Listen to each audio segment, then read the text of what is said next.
Order! Order! You are an incorrigible delinquent at times. Behave yourself, man!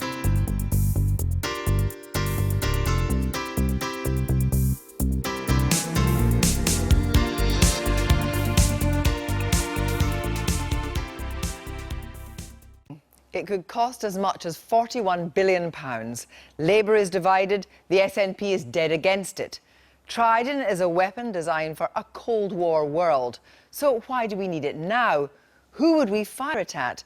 And who would attack us if we didn't have it?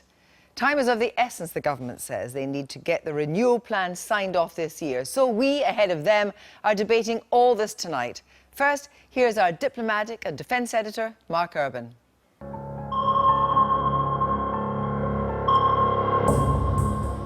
Britain's Trident submarines are ageing, and the government wants to replace them. That'll cost £31 billion, a massive amount for a system capable of unleashing massive destruction, obliterating cities thousands of miles away in minutes. Trident system is the right choice for the UK because of its invulnerability being under the water. It's very difficult to detect, very quiet, and continuously in contact. So it's ready to be used by the politicians whenever it's required. Britain's nuclear deterrent for perhaps the next 5 years, Blue Steel, is ready and operational. Back in the 50s, Britain's ability to mount a nuclear strike rested with the V bomber force. But despite huge spending on the aircraft and missiles designed to beat enemy defences, the bombers soon gave way to submarines. Impressive as the Vulcan's lines may have been, there was a general recognition by the mid-1960s that it could no longer play the key role in Britain's nuclear force. The feeling was that Soviet air defences had become so dense around Moscow and other key targets that a bomber wouldn't be able to get through to them. And that yardstick, the ability to hit those key places in Russia, still remains important today. Trident is a high-end system with a price to match. Being submarine launched, it can lurk under the sea, invisible and very hard to destroy. The missile's range, over 5,000 miles, allows it to hit targets far from the sea, and once it's launched, it carries multiple warheads to their aiming point in less than 20 minutes. Trident was chosen to meet the Moscow criterion, the judgment central to British nuclear weapons decision-making for decades. That's the ability to overwhelm the anti-missile defences around the Russian capital. It's essential if Britain on its own is to be able to threaten the target dearest to Russia, Moscow. It's about politics more than it is about the military, because it's about being close to the Americans, and it's about the ability to strike at the very heart of the Russian system. And it is just Russia we're talking about, and it is just Moscow. Abandon the requirement for continuous at-sea deterrence, and you can have 3 submarines instead of 4. The savings wouldn't be huge, though, because most of the system would still have to be bought. But abandon the Moscow criterion, and the choices widen further. You could, for example, threaten St. Petersburg, Murmansk, or for that matter, any other city on or near a coast with submarine-launched cruise missiles. So why not switch the Trident order to more hunter-killer submarines and arm them with nuclear cruise missiles? The way the system, the deterrent system operates is different to a cruise missile. Cruise missile goes so high and has waypoints and has a limited range of 1,000 miles. A deterrent rocket goes into space. It has a completely different way of penetrating back into target to hit targets. So they are completely different systems, and so you can't compare them.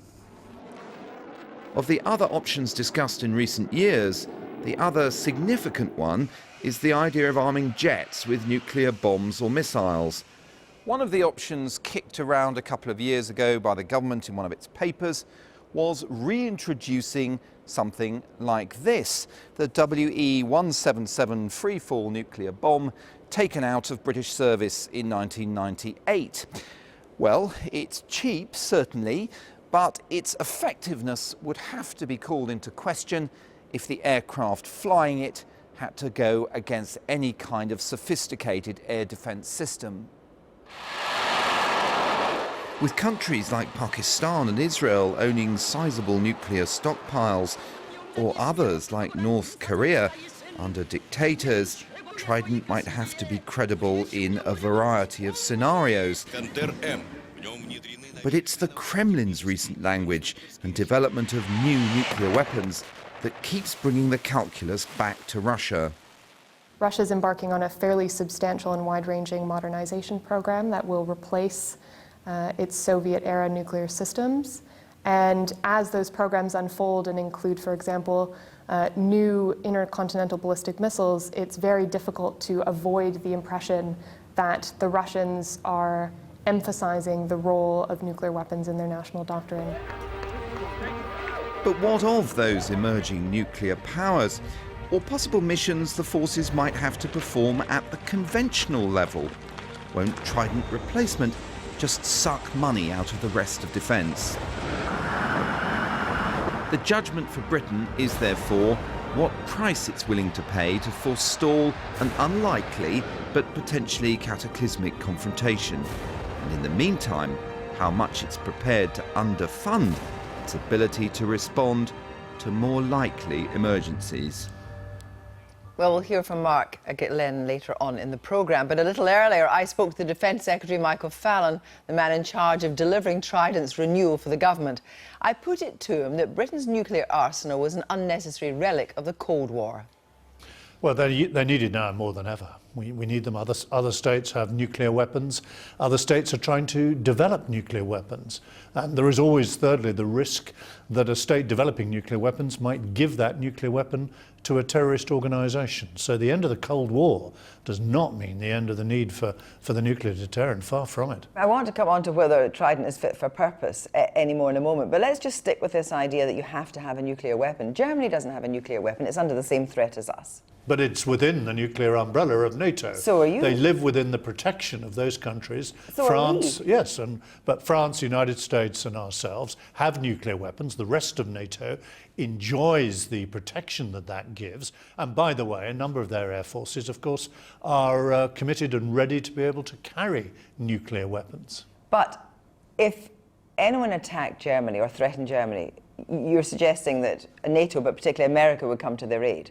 Yes, the point of the NATO alliance is we would all come to each other's aid in the event of an armed attack on one another. That's the whole purpose of NATO. But the same would go. We don't have to have a NATO weapon to be protected by and attacked on our behalf by America, do we? No, but we do have nuclear weapons. We can't disinvent them. We happen to have. No, we can't. We happen to have nuclear weapons, and by stopping having nuclear weapons, we'd be sending out a signal to the rest of the world that we're not prepared to continue as part of that nuclear alliance anymore. Can you see any scenario, if we didn't have nuclear weapons, that America wouldn't come to our aid? Well, we'd certainly be a much weaker part of NATO if we decided to go off and disarm unilaterally. Why should the United States defend the rest of Europe when it's not prepared to defend itself? Why would they? So you think there is a scenario in which a Britain without a nuclear weapon could be left high and dry by America? Well, we would certainly be downgraded by America. America would be bound to ask questions why it should defend Europe if Europe is not prepared to defend itself. Well, let's talk specifically about Russia. Is Vladimir Putin in this incarnation more dangerous than he was the last time round? Well, we've seen something I didn't think would happen again in my lifetime. We've seen him trying to change international borders by force in Europe, by annexing the Crimea, by his aggression in the Ukraine. We've seen intimidatory long-range aviation around the edges of our airspace, around the edges of the Baltics and Norway, and we've seen an increase in submarine activity, and we see him modernising his conventional weapons and his nuclear weapons. If he's modernising his nuclear weapon, he's threatening all of us, frankly, and that's why we have to keep the nuclear and conventional weapons that we have. Let's talk about what kind of nuclear weapon. Do we need this nuclear weapon? Do we need Trident? Do we need to continue thinking about the Moscow criterion? We looked into all of this, and to have nuclear weapons carried by aeroplanes, of course, makes them much more overt and obvious. They're more easy to track, and indeed they're more expensive. But do we need, I mean, we don't need to hit Moscow. I mean, it's a city of 12 million souls. You could hit St. Petersburg. Well, I'm not going to go into the targeting of our nuclear weapons at the moment. We're not aiming them at Russian cities. But the whole purpose of having nuclear weapons is that any of our adversaries, whether they're rogue states or those countries that have nuclear weapons at the moment, should be left unsure as to the precise circumstances in which we would fire them. The problem is that the people in the United Kingdom think broadly that ISIS is a threat. Now, we've got the capability to hit a jeep with huge precision, and we've got the capability to flatten a city. But right now, with fewer than 100 cruise missiles, we do not have the ability to mount another conventional war, a Gulf War, for example. We do have conventional forces. We don't have enough. Oh, we certainly do. We're increasing our defence. In the last strategic review, we're expanding our expeditionary force from 30,000 to 50,000. We could certainly mount a Gulf War operation again because we're building up our armed forces, we're increasing the size of them and the power of them. Last year, the cost of replacing the 4 subs rose by another 6 billion. It sits at 31 billion, and suddenly there's another 10 billion for contingencies. So suddenly we're at 41 billion pounds to replace these submarines. Does it actually matter what the cost is? You're going to do it anyway. Oh, the cost is important. We need to get good value for money for this. It's a big programme. Can you guarantee that that would not go up the 31 billion between now and you putting all this into practice, or before Parliament, I should say? Well, I hope we won't be using the contingency, and we're setting up a new delivery body to deliver these submarines to budget, to timetable. So the 41 billion, including the contingency, 31. plus the contingency. If you need it. If you need it. So it's 41 billion. If you need it. If you need it, is ring-fenced.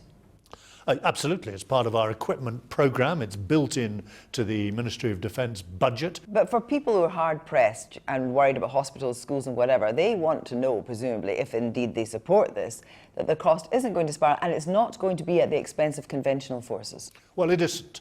It's around 6% of the defence budget in a normal year. The Defence Select Committee says, get on with it. Have the debate. If you don't make the decision in 2016, what happens? We want Parliament to endorse the decision to have a continuous at sea deterrent and to deliver it through 4 votes. We want that decision this year so that Parliament is behind it. Minister, thank you very much. I've been